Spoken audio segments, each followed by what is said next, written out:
हमें बहुत खुशी होती है कि हमारे व्यूअर्स हमसे back to back question put up करते हैं और हम लोगों को भी बहुत अच्छा लगता है कि हम आपके डाउट दूर करते हैं। हम आपके डाउट दूर कर रहे हैं, आपके क्वेश्चंस का आंसर दे रहे हैं और हमें अच्छा लगता है कि अगर हम अपने एक्सपीरियंस आपके साथ शेयर कर रहे हैं, अपने दोस्तों के एक्सपीरियंस आपके साथ शेयर कर रहे हैं और आपको एक सही गाइडेंस दे रहे हैं, सही बातें बता रहे हैं। देखो, आप एक्टिंग कहाँ सीखनी है, क्या क्या होता है एक्टिंग में, एक स्ट्रगल में आपको क्या क्या है, ये सारी चीज़ें तो आपको बहुत सारी वीडियोज़ में मिल जाएंगी, लेकिन किस तरह से करना है, किन बातों का ध्यान रखना है, आपको वो छोटी छोटी चीजें जो आपको ज्यादातर वीडियोस में नहीं देखने को मिलेंगी, क्योंकि वो एक्सपीरियंस के थ्रू ही आती हैं। आप किसी अच्छे एक्टर के पास जाइए, उनसे उनका एक्सपीरियंस पूछिए, 4 लोगों से मिलिए, उनका क्या अनुभव है। सबके अनुभव अलग अलग होते हैं, लेकिन कुछ लोगों के अनुभव ऐसे होते हैं और कुछ अनुभव ऐसे होते हैं जो बिल्कुल एक ही होते हैं। जैसे अभी हमारे एक व्यूअर ने जो क्वेश्चन पूछा है, वो आपका क्या क्वेश्चन था, बताएं जरा। ठीक है अजय भाई, मेरे जो व्यूअर्स हैं उनका क्वेश्चन ये है कि मतलब मेरा व्यूअर्स है जो काफी समय से इस चीज को फेस कर रहा है। अच्छा। वो बैक टू बैक ऑडिशंस देने जाता है और वहां पर हर बार अनफिट होकर लौट आता है, तो वो इस चीज को लेकर बहुत डिप्रेशन में है। वो ये सोचता है कि यार मैं इंडस्ट्री छोड़ दूं, ये मेरे लायक नहीं है, मैं इसमें कुछ नहीं कर सकता। तो वो डिप्रेशन में होकर कि वो इंडस्ट्री छोड़ना चाहता है। तो उसने हमसे पूछा है कि क्या आप हमारी हेल्प कर सकते हो उसमें। मैंने डेफिनेटली अगर हम पॉसिबिलिटी होगी तो आप जरूर हेल्प करेंगे। इसका ना मैं आपको बहुत सिंपल सा आंसर देता हूँ। ये जो अनफिट वाला मैटर है ना, ये एक ऐसा वर्ड है जो हर आर्टिस्ट फेस करता है। एक वही नहीं, हर आर्टिस्ट। इसमें क्या है कि अनफिट का मतलब आपको ये नहीं समझना चाहिए कि आप एक्टिंग के लिए फिट नहीं हो। अनफिट का मतलब होता है कि आप उस कैरेक्टर के लिए फिट नहीं हो। यस। आप गुड लुकिंग हो, फिर भी आपको अनफिट बोल देते हैं लोग। तो आपको क्या लगता है, अरे यार मैं तो इतना अच्छा दिखता हूँ फिर भी मुझे रोल नहीं दे रहा। लेकिन कई बार वो कैरेक्टर ही ऐसा होता है जो आप उसमें फिट नहीं होगे। अगर आपको दे देंगे तो आपके लोग हंसेंगे आपके ऊपर, उसमें देख के, उस कैरेक्टर में। तो ये चीज़ बहुत ज़रूरी है। हर आर्टिस्ट ये चीज़ फेस करता है और इससे अपने आप को कभी निराश नहीं करना चाहिए इस वर्ड से, बल्कि ये वर्ड ऐसा है कि आपको और मोटिवेट करता है कि आप आगे बढ़ो और कोशिश करो और ऑडिशंस दो और लोगों से मिलो। और अनफिट और फिट आपके एक्टिंग से या आपके परफॉर्मेंस से रिलेटेड नहीं होता है, वो आपके कैरेक्टर से होता है कि आपका लुक उस कैरेक्टर में जा रहा है या नहीं। बस इससे कभी भी अपने आप को निराश, हताश, अनकॉन्फिडेंट मत करना, कभी भी डिमोटिवेट मत होना। बस कॉन्फिडेंस अपना बनाए रखो, कोशिश करते रहो और अनफिट वर्ड को सुन के और ऐसे निकाल दो, क्योंकि आप समझ जाते हो कि भाई ये मैं इस कैरेक्टर के लिए फिट नहीं हूँ। और ऐसा बहुत बार होता है कि लोग कई सालों तक ऑडिशन देते हैं और मोस्टली वो यही सुनते रहते हैं, अनफिट अनफिट अनफिट अनफिट। अब उनके माइंड में एक क्वेश्चन आता है, यार क्या मैं ऐसा कौन सा कैरेक्टर है यार जो मैं आ ही नहीं रहा, हर जगह अनफिट अनफिट अनफिट। तो वो आप ये समझो कि वो भी कहीं ना कहीं कैरेक्टर की ही वजह से है, आपकी वजह से नहीं। और दूसरी चीज, जब आपको लग रहा है कि कहीं मेरा लुक अच्छा नहीं है शायद, तो अपने लुक पर काम करो, अपने ड्रेसिंग सेंस पर काम करो, आपके कपड़े पहनने का तरीका बदल लो। कुछ अच्छे, अगर आपको लगता है कि भाई अगर मैंने ये जैकेट डाला है तो आपको लगता है कि भाई अगले बार ऑडिशन में आप कुर्ता पहन के जाओ, देखो अपने साथ 1-2 जोड़ कपड़े लेके जाओ। अजय भाई, कभी कभी क्या होता है ना, आपने जो बताया बहुत सही बताया, पर पॉसिबिलिटी क्या होती है पहले तो आपको ये समझना चाहिए।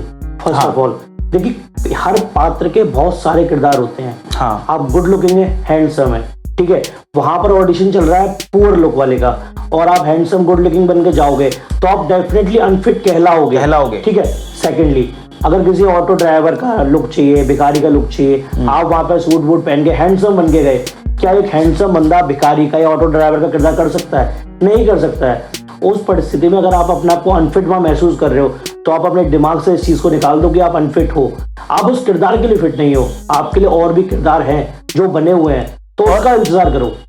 और दूसरी चीज होती है कि जब आपको कोई अनफिट बोलता है तो हम अक्सर यही सोचते हैं कि हमारा कुछ नहीं होगा, लेकिन ऐसा नहीं सोचना चाहिए। तो कुल मिलाकर अपने आप को परफेक्ट बनाओ, वर्क अपने आप ही आपके पास आ जाएगा। जब आप परफेक्ट होगे, आप फिट होगे, आप सिंसियर होगे, और ईमानदार होगे अपने काम के लिए तो आपके पास वर्क आएगा, लोग अपने आप ही आपको वर्क देंगे।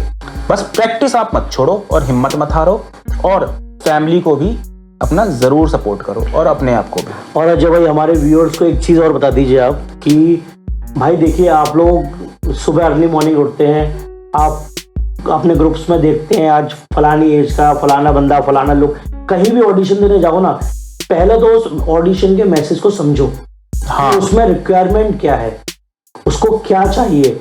उसे चाहिए 50 साल का बूढ़ा आदमी, वहां लौंडा पहुंच गया 20 साल का, और वहां जाके उसने कुछ नहीं कहा, उसने बोल दिया कि sir you are not fit. तो वो क्यों बोल रहा है, क्योंकि उसे 50 का चाहिए ना, ऐसा 20 का पहुंच गया। ऐसा मैं बहुत से लोग करते हैं। मैं एक कास्टिंग के ग्रुप में ऐड हूँ, और कई बार ऐसा होता है उस ग्रुप में रिक्वायरमेंट आती है भाई 40 से 50 की एज का चाहिए, या 35 से 40 एज में चाहिए।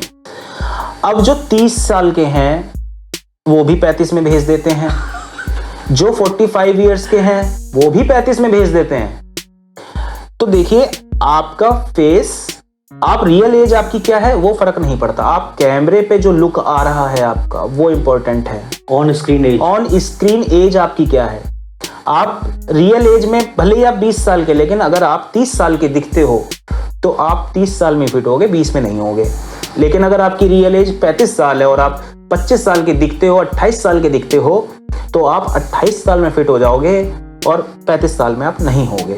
तो अपने लुक पर ध्यान दो, और ऑडिशन की डिमांड क्या है, स्क्रिप्ट क्या मांग रही, कैरेक्टर क्या है, चीजों को अच्छे से पढ़ो, समझो, उसके बाद ही प्रोफाइल सेंड करो। अच्छा भाई, आपके टॉपिक के साथ में एक वाक्य मैं शेयर करता हूँ। हाँ। हमारा आपस का। हाँ। भाई ने अपनी मूवी के लिए ऑडिशन रखे थे। हाँ। देन हमारे पास अराउंड 1000+ मेल आए थे। हाँ। ठीक है, उस 1000+ मेल में हमारी जो कैटेगरी थी 45+ कैटेगरी थी। हाँ। उस 45+ कैटेगरी में कम से कम 5 से 10 मेल ऐसे थे जिसमें छोटे छोटे बच्चों के उन्होंने वीडियो इंट्रोडक्शन भेज दिए थे। तो आप इस चीज का विशेष ध्यान रखें। आप अगर ये सोच रहे ना कि हमारी कैटेगरी में आप अपना भेज देंगे और कहीं ना कहीं तो हम फिट हो जाएंगे, किसी और कैरेक्टर में हो जाएंगे, कैरेक्टर में नहीं, ऐसा नहीं होता। अब लोगों को ब्लॉक कर दिया जाता है और अनप्रोफेशनल आपको माना जाएगा, ब्लॉक कर दिया जाएगा। अगर आपने अपना ऑडिशन आपने उस एज में भेजा जो आपकी है नहीं एक्चुअल में, या जो वो मांग रहे हैं, और आप एडिटेड फोटो भेज रहे हैं, एडिटेड आप ऑडिशन भेज रहे हैं। आजकल ब्यूटी प्लस का यूज करके भी बहुत से लोग ऑडिशन बना के भेज देते हैं, इफेक्ट्स वगैरह लगा के, तो वो कहीं ना कहीं ना आपके अनप्रोफेशनलिज्म को दिखाता है। तो अपने आप को ईमानदार बनाओ बस, कि भाई हम यही हैं, ऐसे दिखते हैं, कोई शर्म की बात नहीं है, सभी इस दुनिया में अच्छे दिखते हैं, कोई भी गंदा नहीं दिखता। कैरेक्टर की डिमांड क्या है वो इंपॉर्टेंट है। तो ये चीज़ है। ठीक है, हमारे कुछ व्यूअर्स ऐसे भी हैं जो इंट्रोडक्शन वीडियो भेजते हैं। हाँ। ठीक है, किसी ने स्टिल फोटोग्राफ्स मांगे वो भी भेजते हैं, उसके बाद भी वो रिजेक्ट हो जाते हैं। क्या रीजन है, क्यों रिजेक्ट हो जाते हैं? देखो, कई बार तो इसके 2-3 रीजन होते हैं। पहला रीजन जो सबसे इंपॉर्टेंट, जो सबसे ज्यादा देखने को मिलता है, कि एडिटेड फोटो, चश्मा लगाकर, गॉगल्स लगाकर आप फोटो भेज रहे हैं, कैप पहन के भेज रहे हैं, आपके फेस पे प्रॉपर लाइट नहीं है, या आपके फेस पे वो एक्सप्रेशंस नहीं है, आप जो है फोटोज बिल्कुल ब्लैक एंड व्हाइट टाइप का भेज रहे हैं, तो ये फोटोज कास्टिंग पे नहीं चलते हैं। आप अपने मोबाइल से सिंपल सा मोबाइल से फोटो क्लिक कीजिए और भेज दीजिए।